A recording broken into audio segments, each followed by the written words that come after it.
మళ్ళందరూ లేపడానికి ఈ పాట పాడాను, నిద్రలోంచి లేపడానికి. మరి ఏం చేద్దాం? మరి ఇప్పుడు వాక్యం చెప్పేవాళ్ళు ఏం చేద్దాం చెప్పనండి, నిద్రపోతున్న లేకపోతే స్తోత్రం కలుగును గాక. వాక్యం చెప్పాలి, కొద్దిసేపు ప్రార్థన చేస్తారండి. వాస్తవానికి అయితే మనం టైం 8 గంటల నుంచి 1 గంట వరకే పెట్టామండి. 8 గంటల నుంచి 1 గంట వరకే. కాకపోతే మనం స్టార్ట్ చేసినప్పుడు 9 అయింది, 9:30 స్టార్ట్ చేసాం కాబట్టి ఒక ½ అన్ అవర్లో దీన్ని క్లోజ్ చేద్దాం. ఎందుకంటే మనం ఎదురు చూసాం ఈ గడి కోసం. ఇప్పటి వరకు మనకి ఎన్నో మాటలు విన్నాం, చాలా మాటలు విన్నాం. మనం ఎన్ని విన్నామండి? చాలా విన్నాం యేసుక్రీస్తు గురించి. ఒక విషయాన్ని నేను మీకు జ్ఞాపకం చేసి ప్రార్థన చేస్తాను. మొట్టమొదటగా యేసు అనే ఒక వార్త ఎవరికి చెప్పారు? మనందరం కిస్మిస్ చేసుకునే వాళ్ళు ప్రతి సంవత్సరం అందరూ ఓకేనా? మనందరూ ఎవరు? కిస్మిస్. నేను ఎందుకు చెప్పానంటే ఈ మాట కిస్సు మిస్సు. ఏంటిది? మనం విన్నది కిస్సు మిస్సు. అంత మిస్ అవ్వాలిగా. స్తోత్రం కలుగును గాక. మనకి ఏం గుర్తుంటే అంటే మిగతాయి గుర్తుంటాయి, మనకి మిగతాయి గుర్తుంటాయి కాబట్టి అందుకే కిస్సు మిస్ అంటుంది. అందుకే ఒక విషయాన్ని జ్ఞాపకం చేస్తానండి. మనము ఈరోజు మనం కూడుకుంటున్నామనంటే దీని వెనక చాలా గాథలు ఉన్నాయండి. ఇప్పుడుదా మనం విన్నాం కదా, మనం అనుకున్నట్టుగా క్రిస్మస్ ఆనందంగా జరగలేదండి, ఆనందంగా జరగలేదు. ఆనాడు క్రిస్మస్ వేరు, ఈనాడు క్రిస్మస్ వేరు. ఆనాటి క్రిస్మస్లో త్యాగాలు ఉన్నాయి, ఈనాడు క్రిస్మస్లో ఎన్నో అంబరాలు సంబరాలు ఉన్నాయి. కనుక ఒక్కసారి ఆలోచించండి. ఎందుకంటే దేవుని యొక్క లేఖనంలో రాయబడిన మాట ఏంటంటే ఆది యందు క్రిస్మస్ ఉండేను. అందరూ చెప్పండి. అమ్మ మీరు మంచిగా కూర్చుని నేను చెబుతాను, నేను త్వరగా క్లోజ్ చేస్తాను. మీరు ముడుచుకొని కూర్చున్నాను అనుకోండి, నాకు సరిపడుతుంది, మరి నేను ముడుచుకొని చెప్పానట. చెప్పండి చెబుతాను, మరి నేను కూడా ముడుచుకొని. మరి స్తోత్రం కలుగును గాక. ఒకరికి మీరు అనుకోవచ్చు మీరు కోటేస్తున్నారంటే గట్టిగా మీకు సలి ముట్టిద్దిలే అనుకోవచ్చు. ఏమీ లేదు, దీంట్లో మొత్తం సలబు వచ్చేసింది, మొత్తం సలే. ఆయనకి మహిమ కలుగును గాక. యేసుప్రభువు వారి గురించి ఒక చిన్న మాట చెప్తే అయిపోద్దండి. ఆది యందు క్రిస్మస్ ఉండేను. చెప్పండి, అందరూ చెప్పండి. క్రిస్మస్ ఆది యందు ఉండేను. ఈ పదం ఎక్కడ ఉందండి? బైబిల్ ఉంది. ఈ పదం ఎక్కడన్నా? ఎక్కడ ఉంది అమ్మ? చదవండి త్వరగా. నేను 3 భాగాలు చెప్తాను, మీరు చదవద్దురండి, తీమాకండి, కష్టపడి మాకండి. ఒక విషయం చెప్తాను. ఆది యందు వాక్యం ఉండేను. ఒక నిమిషం ఆగండి. ఆది యందు వాక్యం ఉండేను, వాక్యము దేవుని యొద్ద ఉండేను, వాక్యం దేవుడై ఉండేను, ఆ వాక్యము శరీరాన్ని ధరించుకొని మన మధ్యకు వచ్చింది. ఒక్క మాట చెప్తాను ఇంకోట. ఆది యందు కృప ఉండేను, కృప దేవుని యొద్ద ఉండేను, కృప దేవుడై ఉండేను, కృప మరియమ్మ కాడికి వచ్చింది. అదేందా లింక్ అర్థమైందా? ఇంకోటి చెప్తాను. ఆది యందు యేసు ఉండేను, యేసు ఆది యందు ఉన్నాడు, యేసు దేవుడై ఉన్నాడు, యేసు శరీరముగా పుట్టాడు. మీకు అర్థమైంది మొక్క? అర్థమైందా? అందుకని కిస్మిస్ అని చెప్పింది. అందుకే స్తోత్రం కలుగును గాక. ఆది యందు యేసు ఉన్నాడు, యేసు దేవుని యొద్ద ఉన్నాడు, యేసు దేవుడై ఉండేను, యేసు శరీరముగా పుట్టాడు. ఆయన పుట్టినవాడు కాదు, ఆయన ఉన్నవాడు. ఆయన ఉన్నవాడు. ఆయన పేరేందంటే ఉన్నవాడు. 3 లోకాలకు చక్రవర్తి ఆయన. ఆయన బాలయేసు కాదు, ఆయన నువ్వనుకున్నట్టుగా నేను అనుకున్నట్టుగా ఆయన బాలయేసు కాదు. ఆయన ఎవరు చెప్పనా? 3 లోకాలకు చక్రవర్తి ఆయన. రాజ్య పరిపాలన చేసే ఒక రారాజు ఆయన. ఎవరో ఆది యందు ఉన్న కృప. స్తోత్రం కలుగును గాక. ఇందాక బెదరు చెప్పారు, మరియమ్మ గారు హృదయములో తల పోసుకుందని బైబిల్ రాయబడిందండి. ఏం పోసుకుని తల పోసుకుంది అంటే ఆమె భరించిన శ్రమలు. ఇది నేను 2011లోనే ఒక ప్రాంతంలో చెప్పానండి. ఎక్కడ చెప్పనా, డబాగు పిల్లి అనే ప్రాంతంలో చెప్పాను ఈ విషయాన్ని. క్రీస్తును కన్నందుకు కన్నీరేనా అని చెప్పాను. ఈ పాఠం అండి, క్రీస్తును కన్నందుకు కన్నీరేనా అని చెప్పానండి. యేసు ప్రభువును కన్నందుకు మరియమ్మ గారికి కన్నీరేనా అని చెప్పా. నిజంగా ఉలిక్కిపడింది ఆ రోజు చాలా మంది. ఎన్నడూ వినని సంగతులకి, ఎప్పుడు చెప్పలేని సంగతులు ఇవన్నీ కూడా. యేసు ఇంకా బాలయేసేనా అని సమాజం అలా చూసింది, కానీ యేసు ప్రభువు మహనీయ సంగతి సమాజం చూడలేదండి. స్తోత్రం కలుగును గాక. ఎట్టి చెప్పాలి. అందుకే యేసు ఆది యందు ఉన్నాడు. క్రిస్మస్ అంటే చెప్పనండి, ఆరాధనకు పూజనీయుడు. క్రిస్మస్ అంటే నాకు అర్థం చెప్పనా, ఆరాధనకు పూజనీయుడు, పూజింపదగిన వాడు, పూజకు అర్హుడు. ఈ ప్రపంచంలో పూజకు అర్హుడు ఎవరు లేరు. ఆయన ఒక్కడే పూజకు అర్హుడు. నేలను సాష్టంగపడి ఆయన్ను ఆరాధించాలి. ఆ ఆరాధనకు ఆయన మాత్రమే యోగ్యుడు. అందుకే ఆయన యోధా గోత్ర సింహం, యోధా గోత్రంలో పుట్టినవాడు ఆయన. ఎవరు? ప్రభువైన యేసుక్రీస్తు వారండి. ఆయనకి స్తోత్రం కలుగును గాక.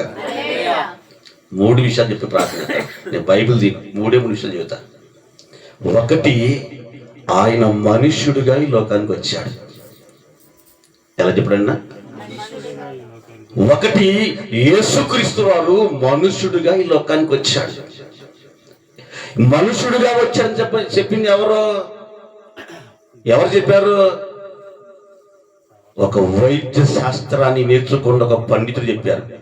ఆయన పేరే డాక్టర్ లూకా గారు. స్తోత్రం కలుగును గాక. యేసు ప్రభువుని ఆయన ఎలా పరిశీలించాడు లోకానికి అంటే, ఇదిగో ఆయన మనుష్య కుమారుడుగా వచ్చాడు. ఎలా వచ్చాడంట?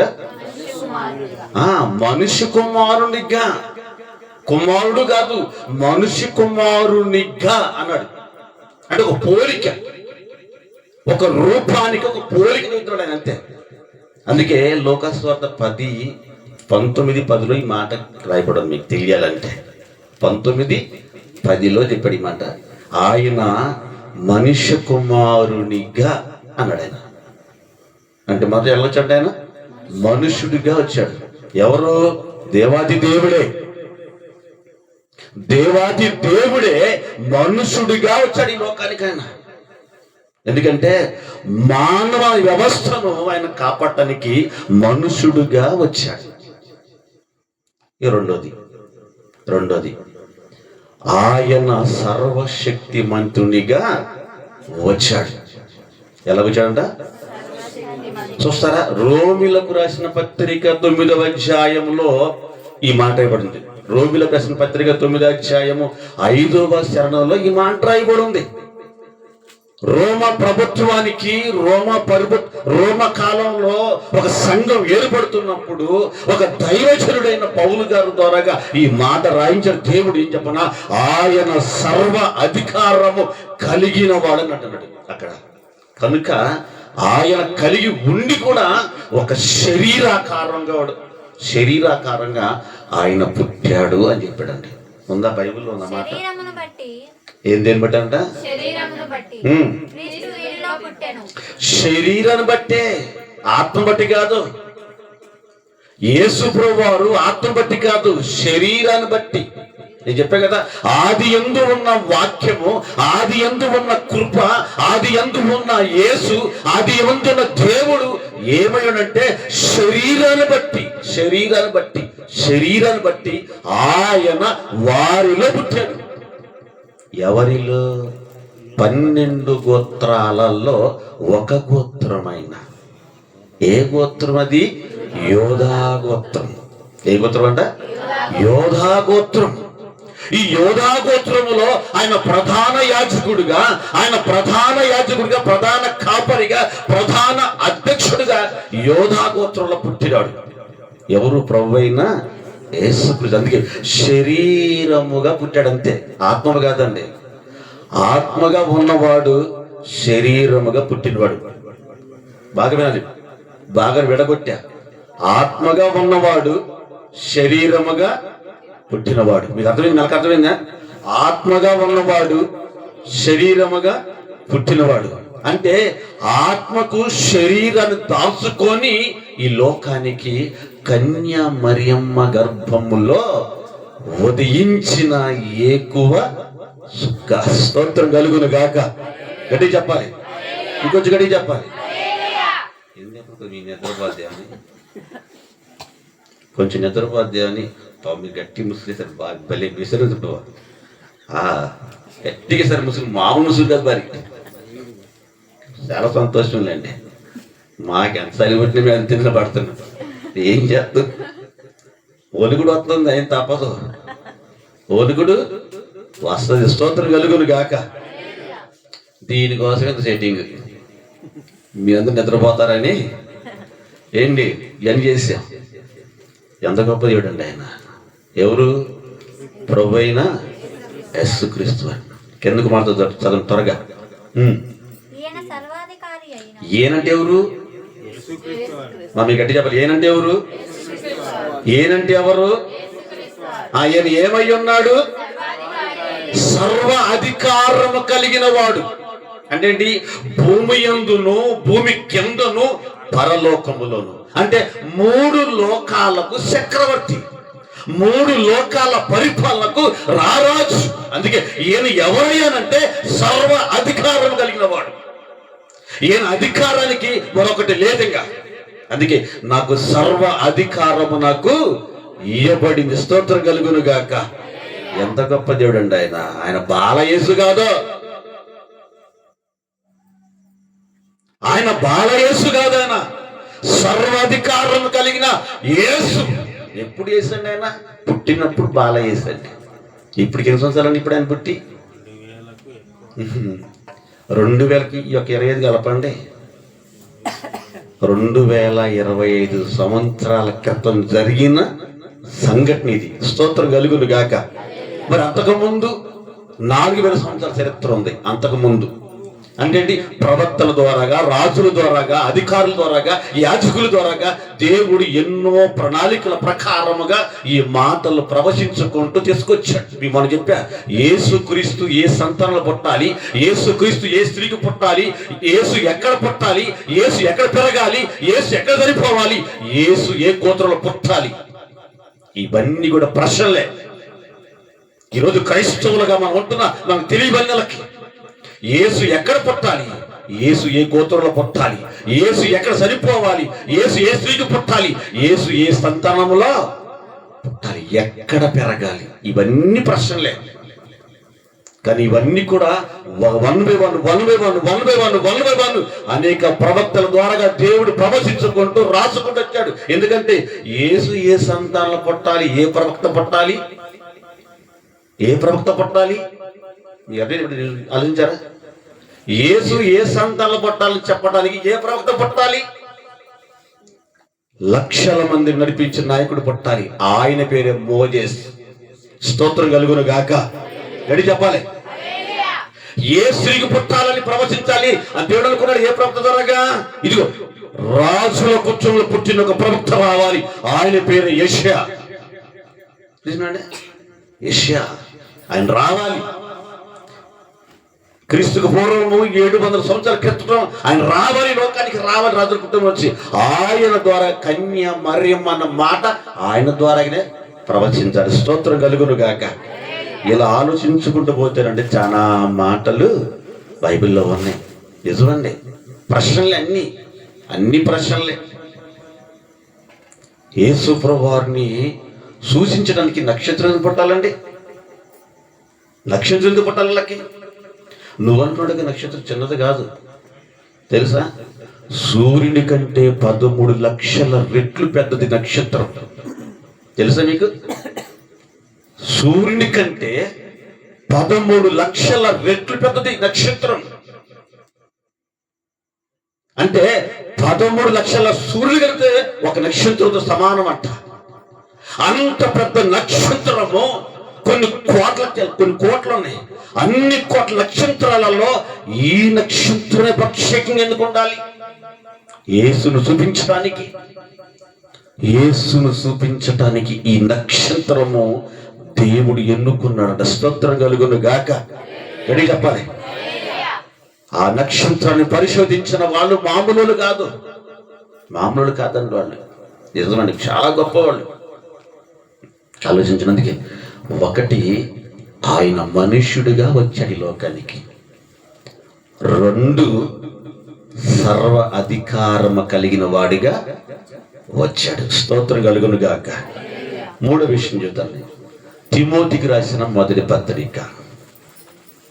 అందరికీ త్వరగా క్లోజ్ చేస్తాను, ప్రార్థన చేద్దాం. ఇంకా టైం అయిపోయింది కదా, పండుగలు మనం డిస్టర్బ్ చేయకూడదు కదా. పండగనే వేసేసి ఏమైనా మనం తెల్లవారులు మైకులు పెట్టకూడదు. వాస్తవానికి 1 గంటకే క్లోజ్ చేద్దాం అనుకున్నాం, కానీ టైం మితిమించిపోయింది కొద్దిగా, కొంచెం లేట్ అయిపోయింది. ఏమనుకోమాకండి. తిమోతికి రాసిన మొదటి పత్రిక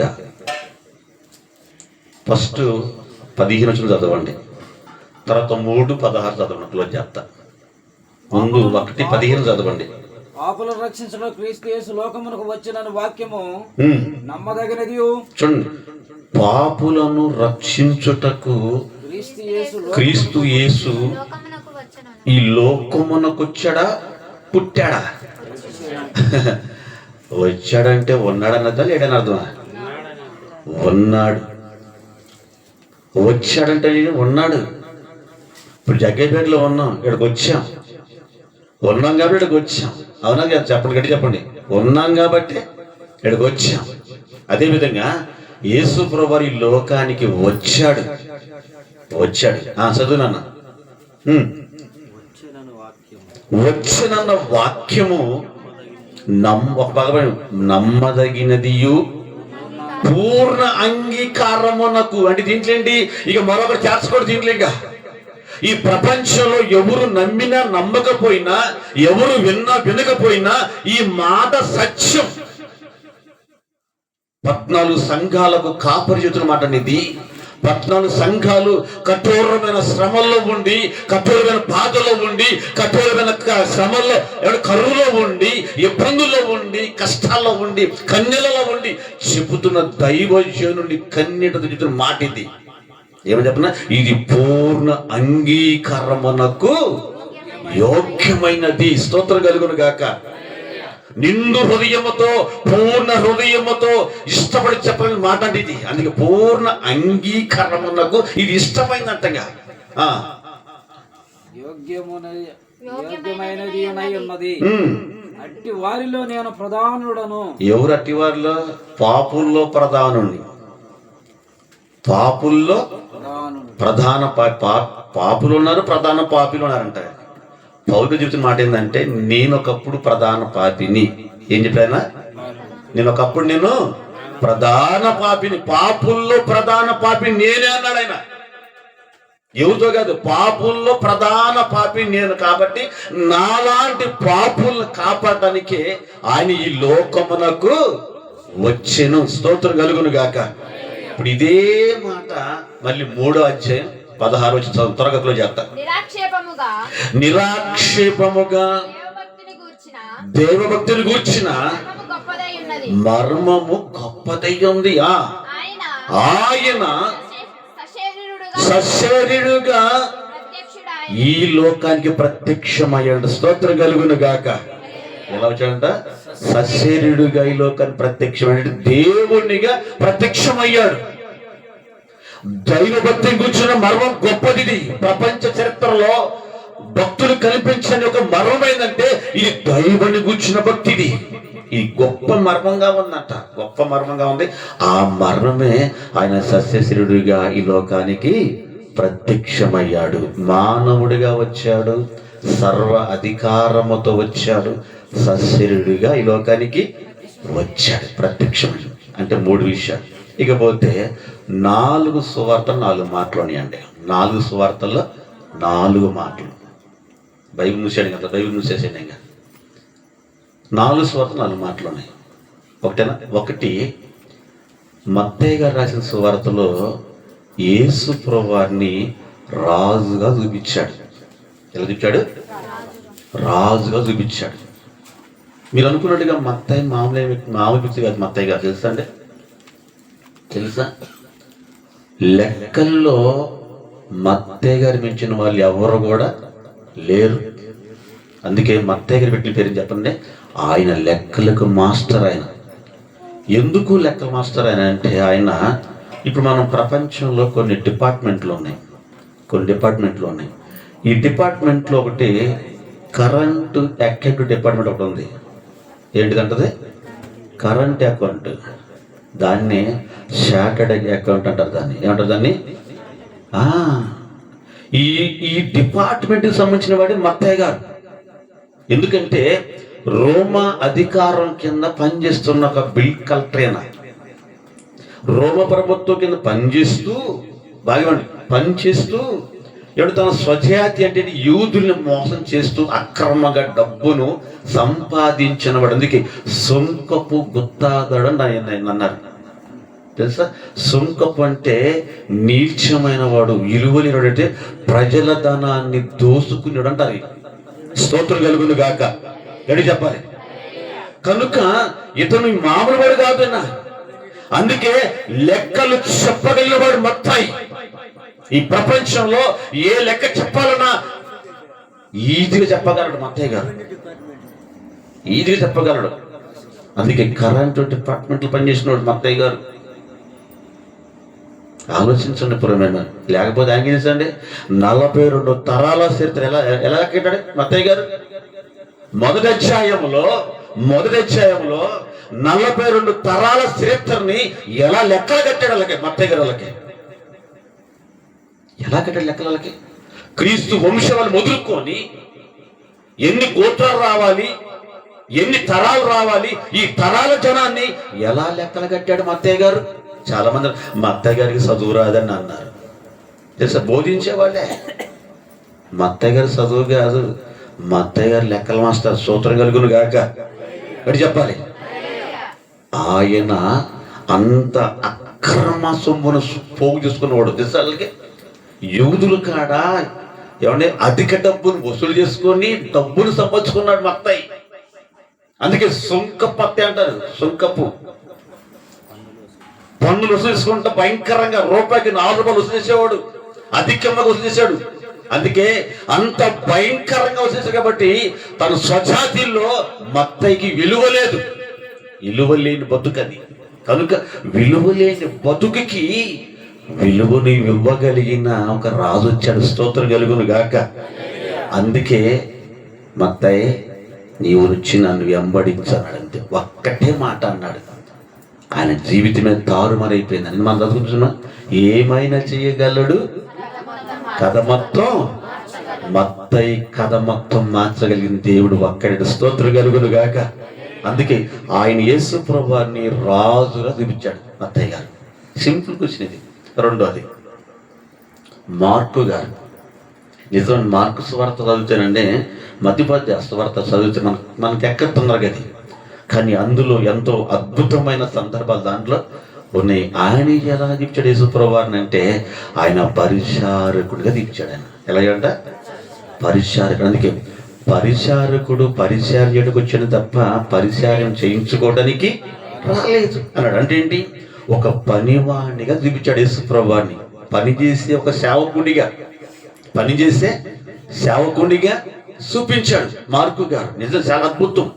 ఇకపోతే ఇంకొక ఆయన ఉన్నాడు. ఎవరు? లూకా గారు. మీకు చెప్పే కదా ఇందాక మీకు. ఏమంటే వైద్యుడు. ఆయన ఎవరంటే ఆయన యేసు ప్రభువారు పాపము లేని వాడిగా వచ్చాడని చెప్పగలిగింది ఒకే ఒక బలమైన సాక్షి. ఎవరు? లూకా గారు మాత్రమే. స్తోత్రం కలుగును గాక.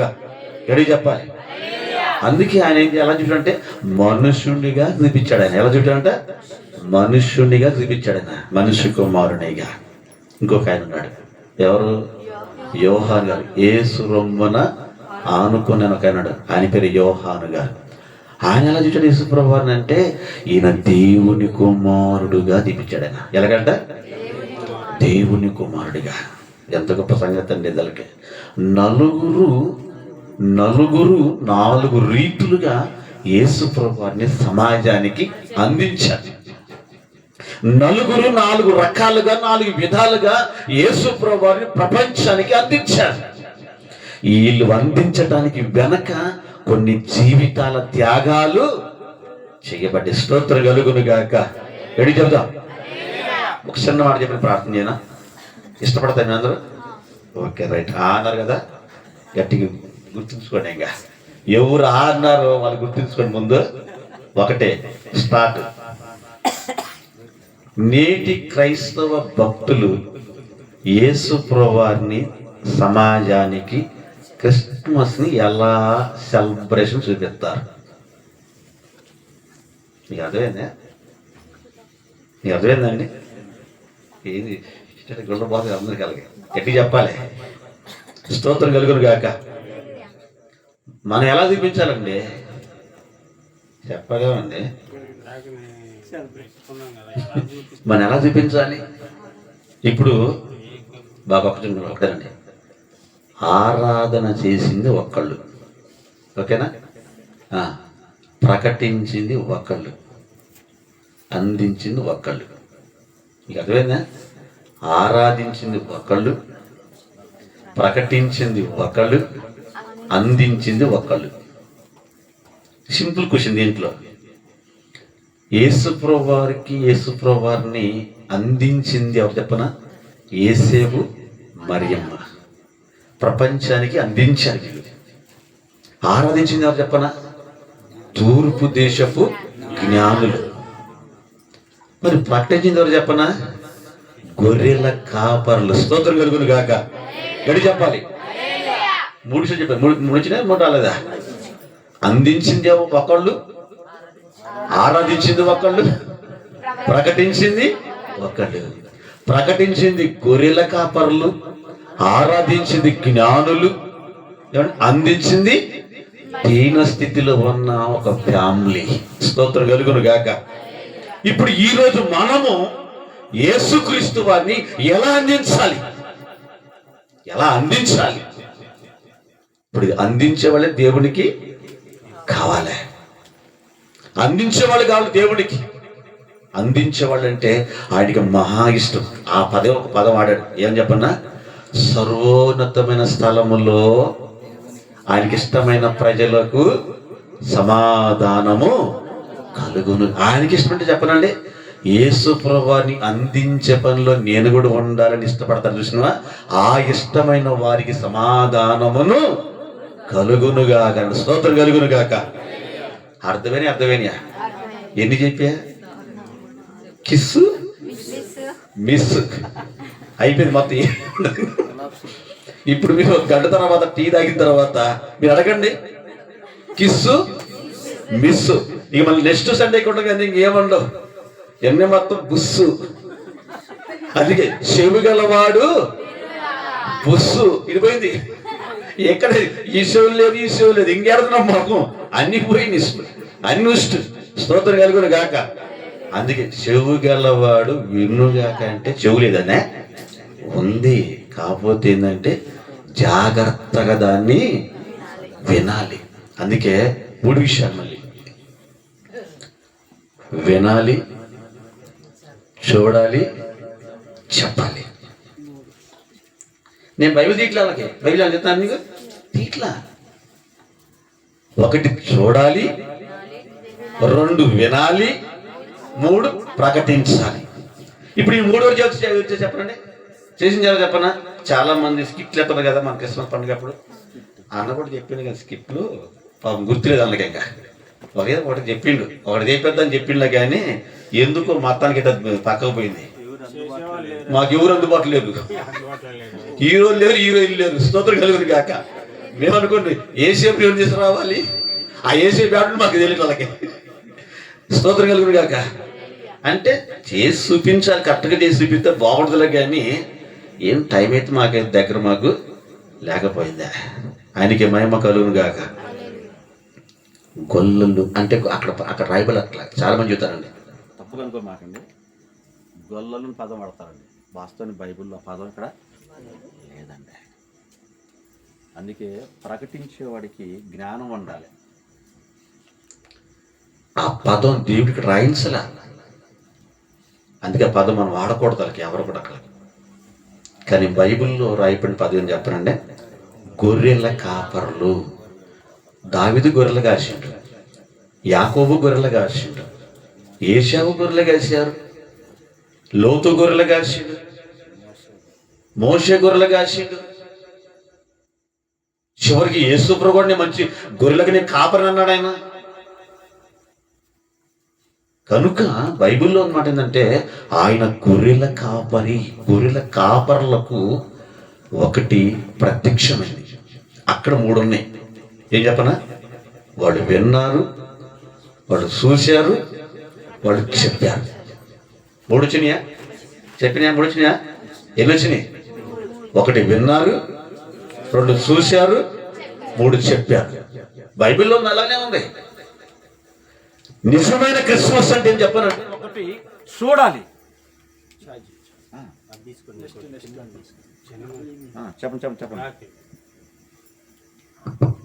చెప్పండి. నిజమైన క్రిస్మస్ అంటే 1 చూడాలి, 2 వినాలి, 3 చెప్పాలి. 1 చూడాలి, 2 వినాలి, 3 చెప్పాలి. ఇది క్రిస్మస్ అంటే.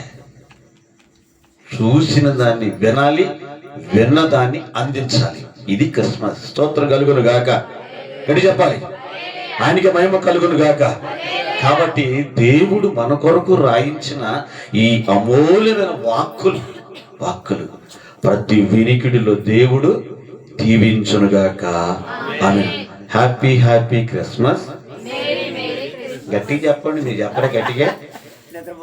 గట్టిగా చెప్పండి. Happy happy Christmas. Happy happy Christmas. గట్టిగా చెప్పండి. కొంచెం నిద్రమొద్దు పోతారు. అసలు ఎట్టే ఉన్నారు తప్ప 2 లేవట్లేదండి వాళ్ళకి. ఇప్పుడు వీళ్ళకి ఏం కావాలంటే మంచి పగుడిచి కాపాడు చేసాలండి. ఇప్పటిగా స్తోత్రం కలుగును గాక. హల్లెలూయా. అందలేసి నిలబడదామంగా, అందలేసి నిలబడదామండి, అందలేసి నిలబడదాం.